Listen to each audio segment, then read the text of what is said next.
isso, mano? O que é isso, mano? Nossa, galera, o que é aquilo? Nossa, meu Deus do céu! O que é aquilo, cara? Caramba! Você é louco, mano! Nossa!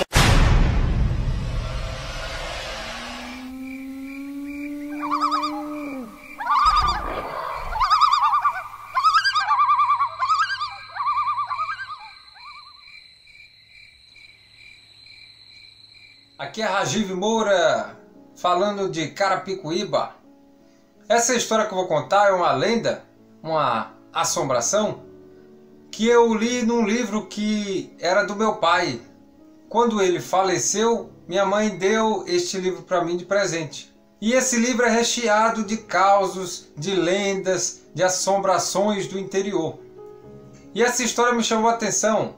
Eu vou contar a mula sem cabeça de Campo Florido. Na cidade de Campo Florido, Minas Gerais, existe um padre que estava muito velhinho. O padre estava tão velho que ele foi aposentado pela diocese. E no lugar dele veio um padre jovem, bonito, cheio de vontade de começar a trabalhar. E nas missas que ele pregava, enchia de menina jovem, solteira e até casada, que ficava paquerando o padre. Ele dando a pregação dele e as mulheres ficavam todas nas primeiras fileiras da igreja. O padre não dava bola. Só que tinha uma mulher chamada Maria Quitéria, que ela ficava muito em cima do padre. Ficava olhando. Quando acabava a missa, ela sempre queria puxar assunto com o padre. E de tanto ela insistir, ele acabou caindo nos encantos dela.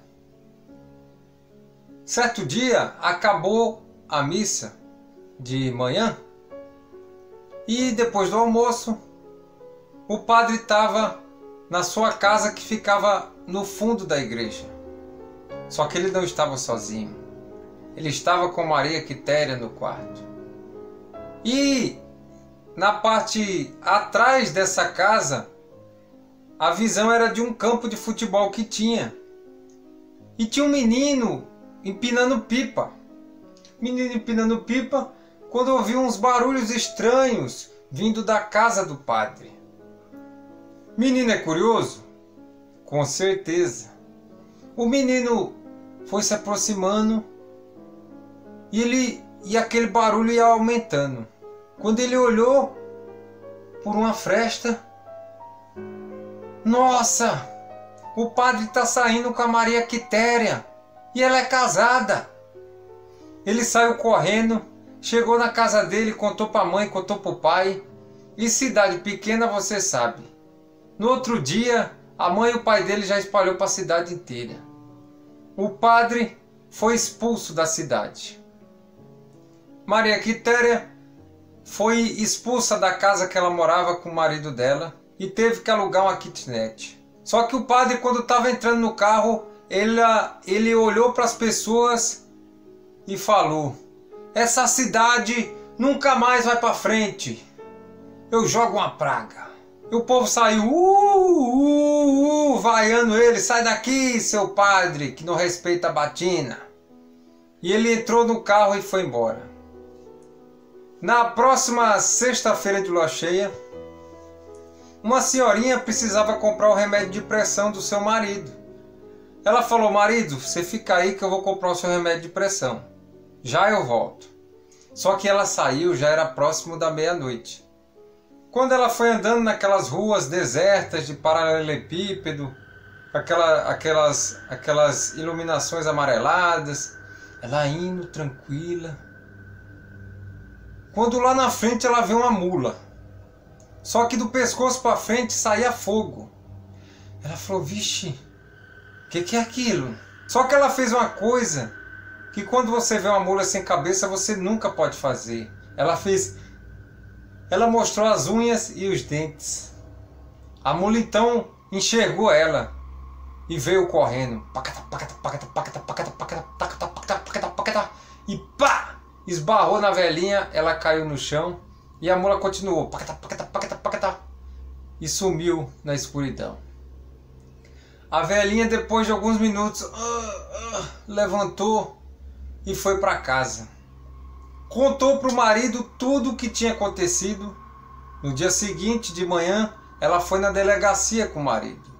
Contou tudo para o delegado.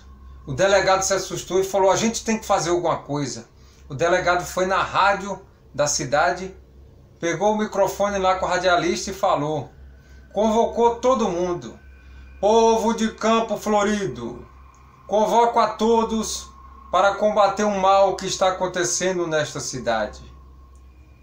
Uma pobre senhora foi atacada por uma mula sem cabeça. Você que acredita em Deus, que tem arma em casa, vá na praça central da cidade de Campo Florido, na próxima sexta-feira de lua cheia, armado, beatas da igreja vão com água benta, porque a gente vai acabar com esse mal que está acontecendo na cidade. Quando ele acabou de falar isso na rádio, o boato se espalhou, todo mundo com medo, mas na próxima sexta-feira de lua cheia estava todo mundo lá na igreja.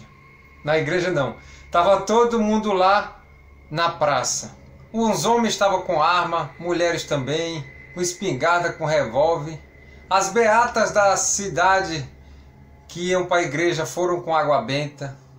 E ficou todo mundo ali esperando a mula aparecer. Lembra daquele menino que estava empinando pipa? Que viu o caso do padre com a Maria Quitéria? Ele estava em cima de um pé de manga ali na praça, para observar melhor. E quando faltava 15 minutos para meia-noite, ele viu uma mulher saindo de branco de uma casa, com um vestido todo branco. Ela foi andando e o menino falou: tem algo estranho ali. Já está próximo da meia-noite. Ele desceu do pé de manga e foi atrás da mulher. Ela entrou dentro de um bosquezinho que tinha dentro da cidade. Ele entrou junto. Quando do nada essa mulher parou, tirou o vestido e ficou nua dentro do bosque. O menino nunca tinha visto uma mulher nua, ficou todo deslumbrado. Nossa! Só que do nada essa mulher nua se deitou da esquerda para a direita e começou a estribuchar. O menino, quando olhou, a mulher começou a se transformar. Quando se levantou, já era a mula sem cabeça. O menino: nossa, a Maria Quitéria é a mula sem cabeça. E saiu correndo desesperado. E a mula foi pelo sentido contrário correndo. Pacatá, pacatá, pacatá, pacatá, e se embrenhou dentro do bosque. E o menino foi correndo para a praça. Gente, delegado, a Maria Quitéria é a mula sem cabeça. Menino, você tá mentindo, hein? E se você estiver mentindo, eu vou tirar o cinto e vou lhe dar uma pisa aqui mesmo. Não, senhor delegado, é verdade. Quem estiver achando que é mentira, venha, me acompanhe que eu vou mostrar onde é que está o vestido dela, onde ela se transformou. Aí foi todo mundo atrás do menino. Quando chegou lá no bosque, ele: olha aqui o vestido dela, aqui, ó. Aí o delegado: então vamos fazer assim. Todo mundo se esconde, com a arma na mão. As beatas já ficam com o balde de água benta. Quando essa mula voltar para se destransformar, a gente pega ela. Todo mundo ficou a postos ali. Quando 5h45 da manhã, escuta: pacata, pacata, pacata, pacata, pacata, pacata. A mula chegou. O delegado então grita: fogo! As beatas jogando o balde plá, de água benta, plá. A mula começou a se estribuchar no chão, se estribuchar e se destransformou. E todo mundo viu que era realmente a Maria Quitéria, a mula sem cabeça. E nesse dia em diante, todas as mulheres e homens da cidade sabem que quem sai com o padre vira a mula sem cabeça. É isso, Chico, Adriana. Um grande abraço, uma ótima semana para vocês. Tchau! Ô, Bião, conta aquela história daquele coronel lá naquela fazenda mal assombrada que o senhor contou pra mim. Fazenda da Chapada? É essa mesmo. Aquela aquela eu vou te falar, aquela foi verdade, hein? É verdade mesmo. Aquela lá, eu mesmo não vi, mas o tio Bião, o tio João, o tio Zé, até o José também, viu? Esse viu também. Aí catava goiaba lá, rapaz, cada goiabão. E eu vou falar pra você uma coisa pra você. Ele é um homem ruim, rapaz. Era ruim, vô? Mas pensa num homem ruim. Mais um homem ruim. Mais rico. Mais rico. Mais tinha dinheiro. A fazenda dela, um lado tinha 60 janelas. Só um lado, vô? Um lado da fazenda, só um lado, uma banda ali, tinha 60 janelas. Então eu vou falar uma coisa pra você. Essa história é interessante, rapaz. Ele saiu uma vez, e ele tinha uma fazenda muito grande, ele mexia em plantação lá, uma lavoura. E ele pegou, rapaz, uma vez ele surrou um escravo, porque o escravo, rapaz, ele comeu, chupou umas mangas. E aí ele era louco para inventar que manga com leite fazia mar. Então ele falava, ele dava leite para os empregados, para os escravos, né? Tinha os empregados também, mas mais escravos. Mas estava quase no finzinho já, segundo ele viveu muito, hein? Morreu com 105 anos. E forte. Tudo isso, vovô? Morreu com 105 anos. Aí eu vou chegar lá já, pera aí. Aí pegou, rapaz, nessa situação ele pegou, tadinho do rapaz, mas bateu, rapaz. Mais bateu. E o pessoal, vai coronel, quero fazer isso aí. Por causa de quê? Porque o bicho comeu a manga. Não era para comer, não era para comer. Falaram, e aquele ele andava com uma mula bem arriada, rapaz, uma mula bonita, e saía trotando por lá. E não dava nada para ninguém, só guardava dinheiro. Diz que ele tinha dinheiro num quarto lá que ninguém entrava. Ele não gostava de dinheiro, negócio de banco, essas coisas. Eu nem sei se naquela época tinha banco. Mas vou falar uma coisa pra você, rapaz. O bicho era ruim. Aí ele pegou, ele maltratava os animais também. Cachorro, mas eu não sei o que ele tinha criado, não. A mulher dele apanhava quase todos os dias dele. Credo, vovô, era um bicho ruim, rapaz. Naquela época, Nossa Senhora da Cruz. Ele tinha 3 fazendas, mas ele só conseguia, ele só ficava nessa chapadona aí. Essa fazenda, rapaz, eu vou te falar uma coisa pra você. Ela ficava retirada assim num lugar, mas era bonito. Uma vez eu vou te levar, eu já te levei lá perto uma vez, mas eu vou te levar de novo. Hoje ninguém viu mais nada não. Mas dizem pra mim que até hoje eles fecham todas as janelas. Quando chega lá para tarde, às 5, 6 horas. No outro dia de manhã cedinho, 5 horas da manhã, eles vão passando na estrada, ele olha lá, toda a janela está aberta. Mas por que, vovô Bião? Você diz que é assombrado, diz que é o coronel que abre. Porque ele fazia questão de 5 horas da manhã, toda a janela da fazenda que ele tiver aberta. E só numa banda tinha 60 janelas. Eu acho que tinha mais de 200 janelas aquela casa. Porque era uma fazenda enorme. Aí, o que acontece? Ele saiu uma vez na madrugada para caçar junto com um amigo dele lá, que ajudava ele a negociar uns boi lá, porque ele cismou que alguém tinha roubado uma cabeça de gado dele. E pegou um cara, rapaz, e ele ia machucar o rapaz. Pensando que o cara tinha mexido no gado dele, não tinha, era um forasteiro que tinha vindo de longe, mas o rapaz era um rapaz bom. Aí descobriram depois que ele era um rapaz bom. Aí ele pegou e começou a clamar e olhava para o céu que o tempo estava fechando. Estava começando a chover. E ele ficou com raiva, porque na chuva ia atrapalhar ele achar a cabeça que tinha desgarrado da fazenda. O capaz de trás dele tinha avisado, aí ele chegou num certo momento lá que ele começou a olhar para o céu e xingar o céu. Caiu um raio, rapaz.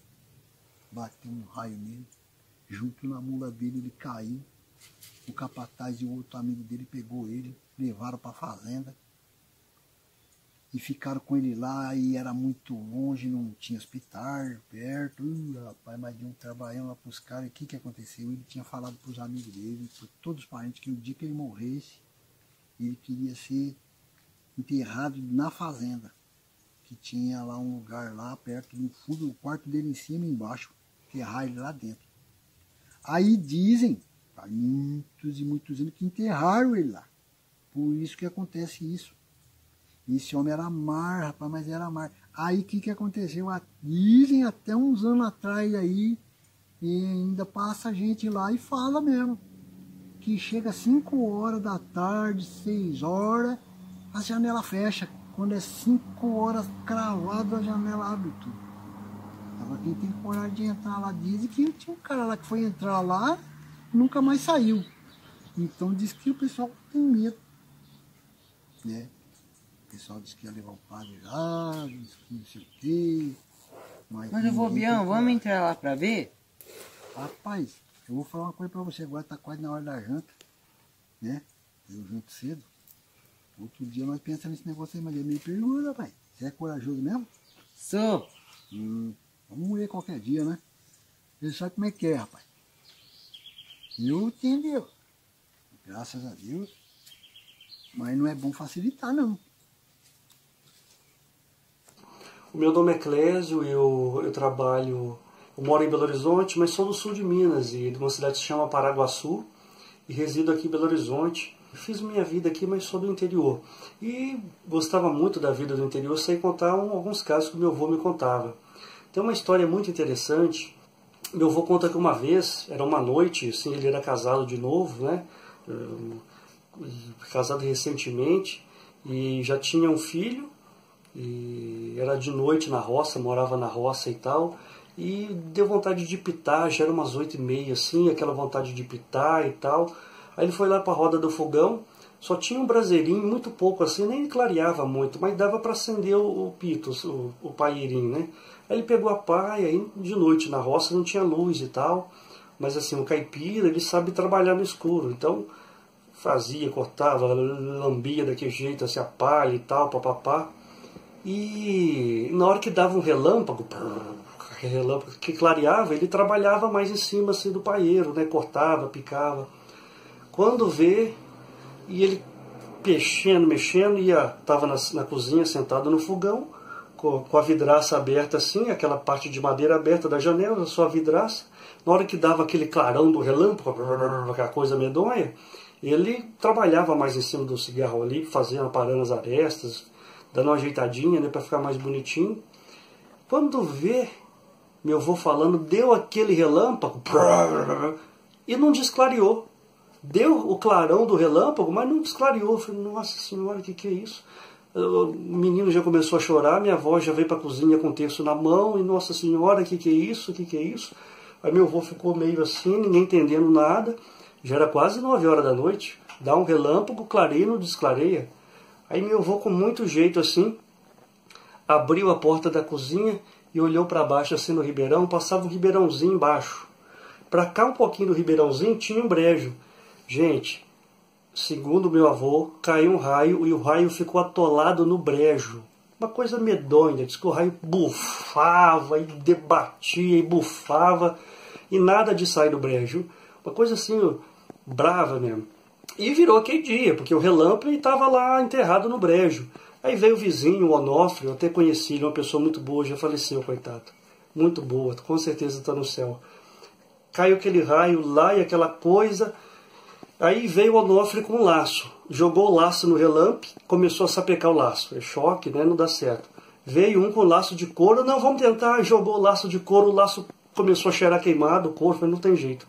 Apareceu um com a corrente e falou, não, vamos jogar a corrente vai dar certo. Aí meu avô falou, não, gente, se a gente jogar a corrente no relâmpago, nós vamos morrer de choque, né? Eletrocutado. Ah, rapaz, não teve jeito, o raio bufava e debatia do brejo, aquela coisa, e não teve jeito. Realmente o raio veio a falecer, e na hora que o raio morreu, ele apagou. Então são essas histórias, né, que a gente sabe aí, que foi passados para a gente como casos verídicos, e a gente não pode desacreditar no vô da gente. Então é isso. Um abração. Bom dia, Chico. Bom dia, Adriana. Bom dia, as meninas aí. Meu nome é Juarez, eu moro aqui na Saúde e tenho uma história de assombração para contar para vocês. aconteceu comigo. Em 1969, eu e minha mãe era solteira, né? E nós passamos a morar lá na Barra Funda, no quarto de cozinha, que ela alugou. Quando foi à noite, na primeira noite, começou a derrubar panela na cozinha, a varrer, a abrir a veneziana para fora. Aquelas venezianas antigas de madeira, que você abria assim com força, ela batia do lado de fora da madeira, lembra? Então, aí eu cutuquei minha mãe pensando, né, deve ser imaginação minha. Aí ela falou, tô escutando. E minha mãe era corajosa e falava muito palavrão. Ela já levantou gritando, porra, tá querendo uma missa, fala, né? Não sabia também se era ratos, o que era. Aí foi lá e voltou. Quando ela voltou, ela falou pra mim, Juarez, as coisas estão tudo no lugar. Aí que eu me arrepiei, né, filho? Me arrepiei todinho. E quando minha mãe deitou, essa mesma, sei lá, espírito, sei lá o que era, a assombração, veio da cozinha, parou no meu lado, ficou me olhando por uns 10 segundos, mais ou menos, que eu não vi o que estava me olhando, que eu estava com a cabeça coberta, eu não sou besta, né? E ficou uns 10 segundos assim, e eu tremendo, parece que eu estava no útero da minha mãe, sabe? Tá parecendo um feto de tão encolhido que eu estava. E tremia, a voz não saía nada, nem respiração. Aí minha mãe, né, também quieta do meu lado, e me cutucava e eu cutucava ela, por baixo da coberta. Aí essa coisa, esse espírito deu a volta pelos pés da cama e foi parar lá na cabeceira da minha mãe também, né? Quando chegou lá, parou mais 10 segundos, depois voltou lá para a cozinha e continuou a mesma bagunça. Foi indo, a gente se acostumou com esse barulho, perguntamos para os vizinhos falaram, uma senhora que morou aí, faleceu, atropelada aqui na avenida em frente, deve ser a alma dela que está, né, cuidando do local dela. E foi indo, Chico, a gente se acostumou com aquilo tudo. Tá bom?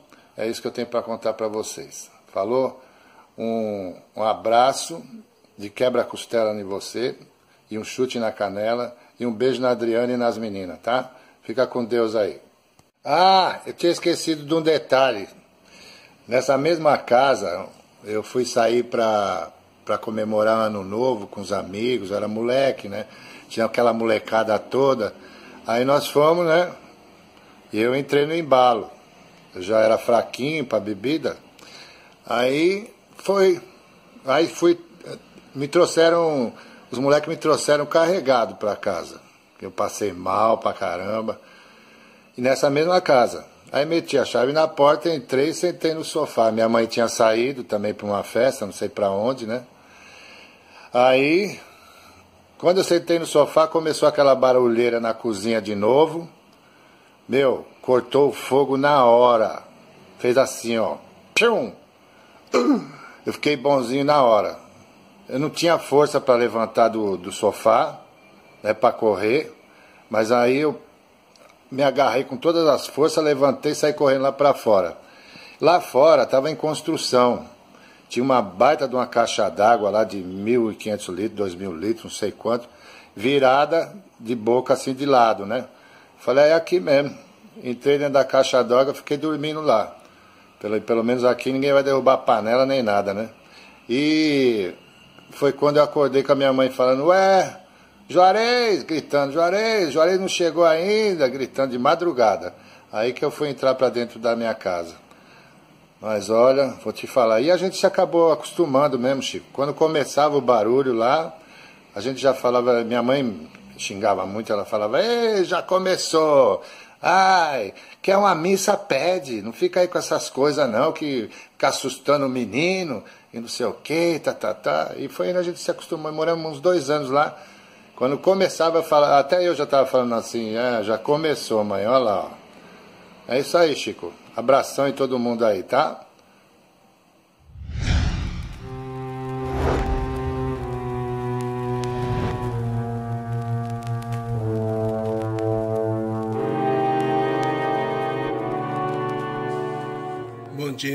Bom dia, gente. Bom dia, meus amigos. Meu nome é Claudemir, sou aqui de Jacareí. Estou aqui no meu cantinho, né, onde eu faço algumas coisas com pallet, né, trabalho com madeira, né, E aqui eu costumo fazer algumas coisas assim, né? Banco, mesa de pallet, né? Mas hoje eu tô aqui para mandar um abraço pro Chico Abelha e a Adriana, a esposa dele. Um abração para vocês. Vou contar um caos aí que pediram para me contar. Na verdade, já faz muito tempo isso. É um caos verdadeiro. Foi na cidade onde eu morei. Porque eu sou aqui de Jacareí, mas eu morava em Suzano, próximo de São Paulo. Mas quando eu era mais jovem, que eu morava lá, próximo assim do centro da cidade, o pessoal contava e eu cheguei a ver uma vez, né? Faz muito tempo isso. Que tinha a famosa loira. A loira que o pessoal via ela correndo à noite, de madrugada. Via ela correndo com um lençol branco, né? Um lençol branco ao redor dela, assim. Colocava algodão no nariz, sabe? Só que até hoje o pessoal não sabe. Não sabe dizer se era fantasma ou se era real. Alguns dizem, né, que era uma loira doida que saía de madrugada para agarrar os homens. Mas tem aqueles que crê e acreditam que era fantasma. Eu, uma certa vez, a minha irmã morava próximo do cemitério, que ficava no alto, assim, sabe? E um certo horário da noite, eu estava indo na casa dela. Eu não lembro, acho que minha mãe estava junto. Eu sei que já era tarde. E nessa que a gente estava indo assim, próximo da casa dela, tinha um cemitério lá, sabe? Grande, por sinal, até. E do nada, assim, eu era menor, né? Era pequeno, estava subindo.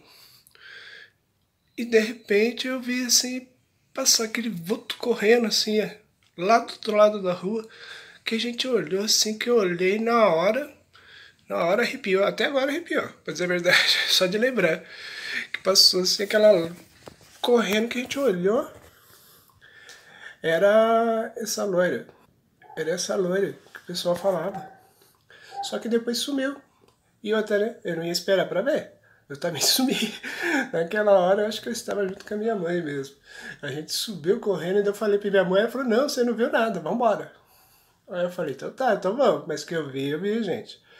E só de lembrar agora arrepiou. Você via assim, era uma loira com aquele lençol branco assim, você só via o rosto dela.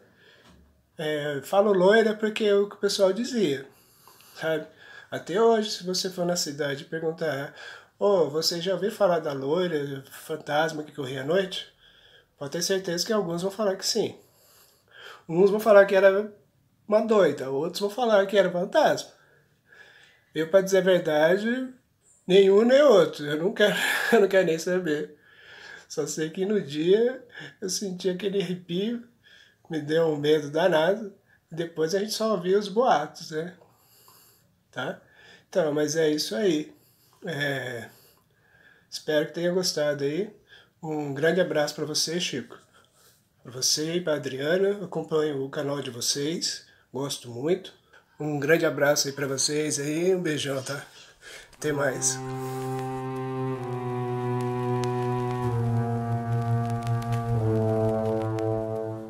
Olá, meus amigos, eu sou Marcelino Brito, escritor, contador de histórias, poeta. Estamos aqui no canal Chico Abelha para contar alguns causos e recordando a nossa infância. Eu sou do povoado da Ipujuca, lá na cidade de Arco Verde, no estado de Pernambuco, 18 quilômetros subindo a serra. Eu cresci vendo os mais velhos contar suas histórias e ali a gente ficar no nosso imaginário. Uma delas era de algumas assombrações que faziam-nos a perder o sono. Lembro um primo meu contando de um caso do automóvel mal assombrado. Na estrada que dava da Ipujuca para Arco Verde, próximo ao cemitério, aparecia um carro e ficava cortando luz. E esse carro desaparecia. Certa vez, esse primo inventou de ir a uma pescaria e, junto com alguns amigos, pegaram um caminhãozinho Ford, ano 38, e foram em direção ao Serrote Redondo, junto ali ao Miguel, já próximo da cidade de Arco Verde, vindo de Pesqueira.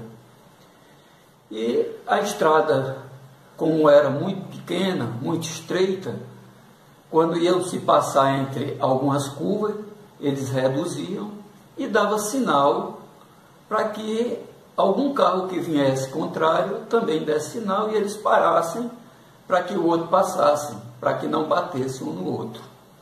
E certa vez, contando ele, indo para essa pescaria, chega nessa curva, ele reduz a velocidade do seu carro e corta a luz.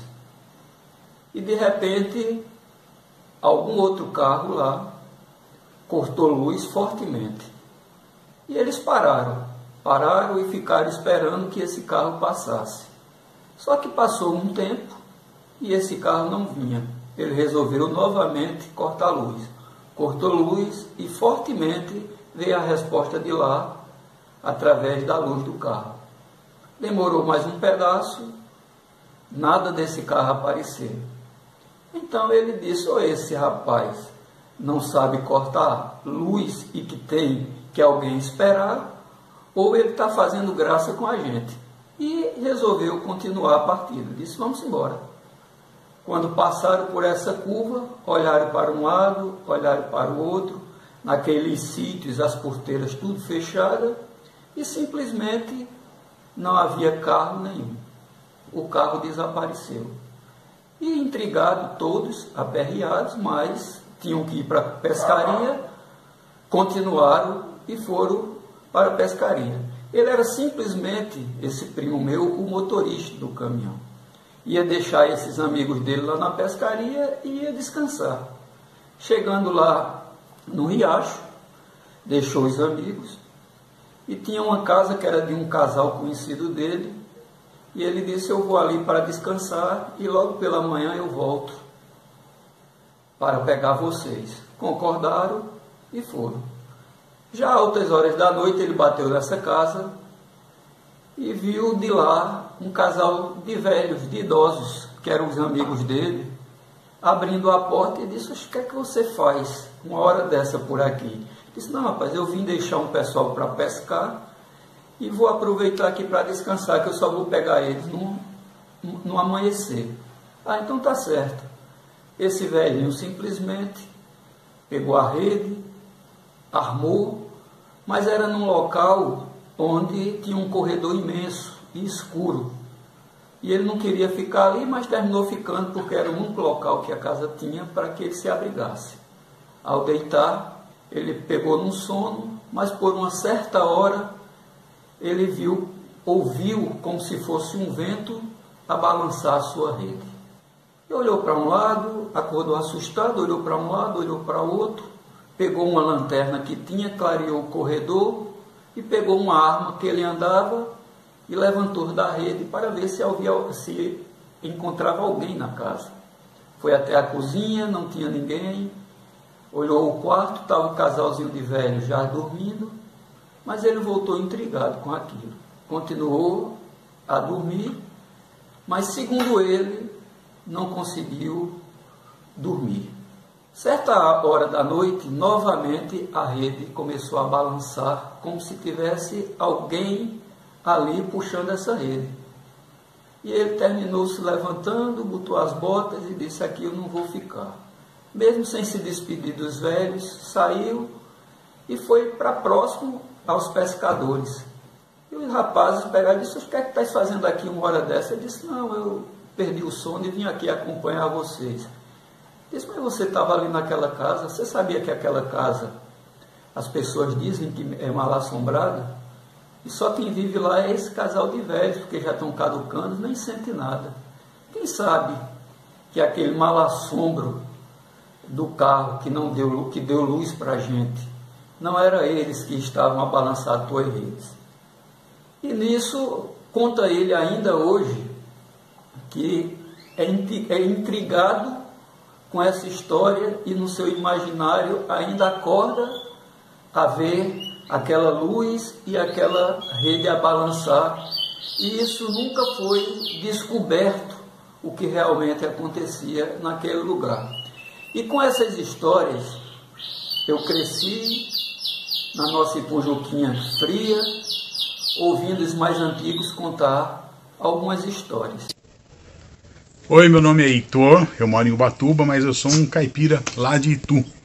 E aí eu vim contar para vocês um caos.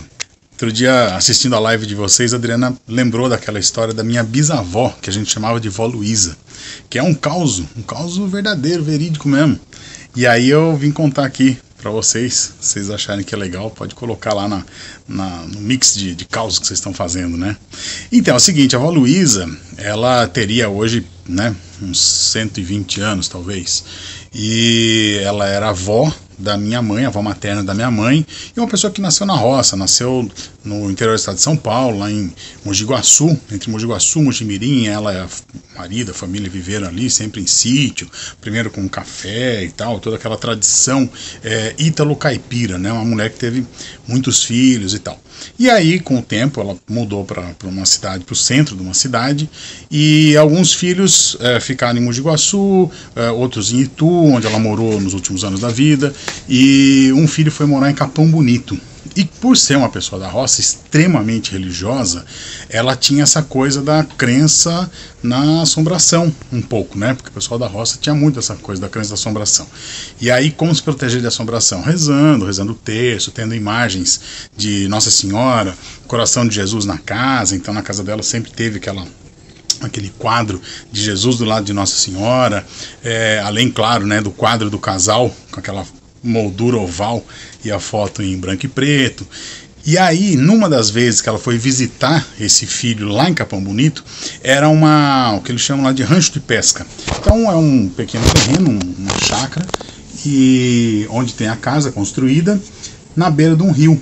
E aí esse tio Hércules gostava muito de pescar, tal, então ele acabou construindo esse rancho de pesca. E ela foi junto com uma das netas, que é a Nelma, que é minha prima. E lógico, naquele sotaque, né, de sítio, ela chamava a neta de Nerma. E aí a casa, ela é construída da seguinte maneira, uma parte da casa, né? Então tem uma ala de quartos, aí um corredor e outra sequência de quartos. E a vó Luísa estava num quarto aqui do fundo. E fechando esse pedaço da casa tem uma porta de vidro. E ela estava dormindo no mesmo quarto ali com a Nelma. À noite, na madrugada, ela resolveu ir no banheiro, precisou ir no banheiro. Quando ela levantou, ela olhou para o fundo desse corredor e ela viu uma mulher. E aí ela correu e falou: Nerma, vem aqui, Nerma, tem uma mulher aí. Só que imagina, um rancho de pesca, uma chácara afastada da cidade, assim, um lugar um tanto isolado, né? Não teria ninguém. E aí imagina, a vó, ela tá sonhando. Não, Nerma. Aí ela punha a cabeça para fora assim e via uma mulher no fundo do corredor. E ela: Nerma, venha, Nerma. Vem aqui, Nerma. Vem aqui que tem uma mulher aqui. Cada vez que ela punha a cabeça ou apontava uma parte do corpo, ela via aquela mulher.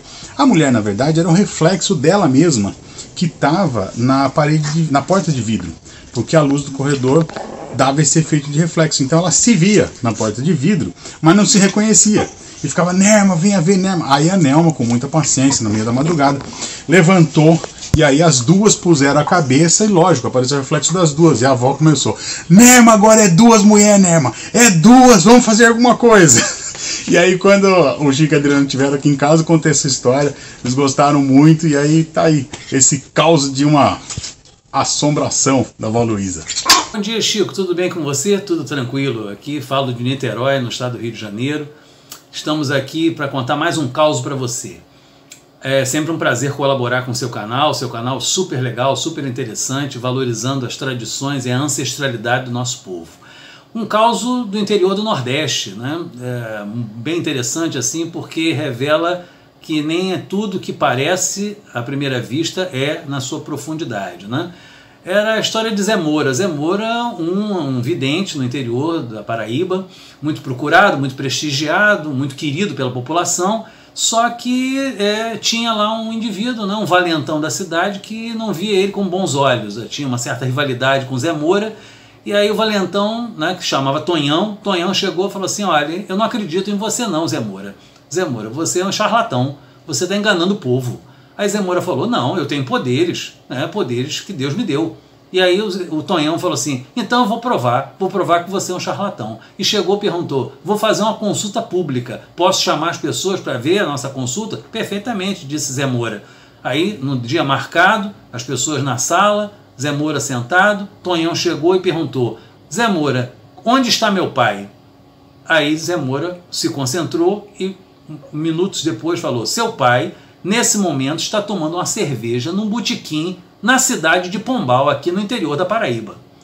Aí Tonhão olhou e falou: veja só como o senhor é mentiroso, como o senhor está enganando o povo. Meu pai é falecido há 10 anos. Como é que o senhor está dizendo que ele está tomando uma cerveja num botequim em Pombal?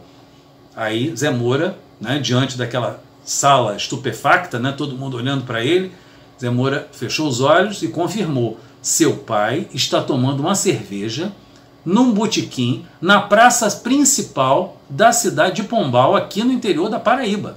Eu garanto. Aí o Tonhão ficou mais revoltado ainda e ainda insiste na mentira, Zé Moura. Seja pelo menos digno, aceite que você você está inventando esta lorota. Eu posso provar. Meu pai faleceu há 10 anos, está lá no cemitério da cidade, o túmulo dele. Meu pai faleceu há 10 anos? Como é que está dizendo que ele está tomando cerveja em Pombal? Aí o Zé Moura olhou bem para os olhos do Tonhão e falou: seu pai está tomando uma cerveja num botequim da praça principal de Pombal, aqui no interior da Paraíba. Quem faleceu foi o marido de sua mãe. Olha, colocando em dúvida a paternidade de Tonhão, que ficou muito envergonhado, deu passos atrás e seguiu seu rumo, né, deixando Zé Moura em paz. Ou seja, nem tudo que parece realmente é. Um grande abraço, meu amigo, felicidades, foi um prazer, até a próxima.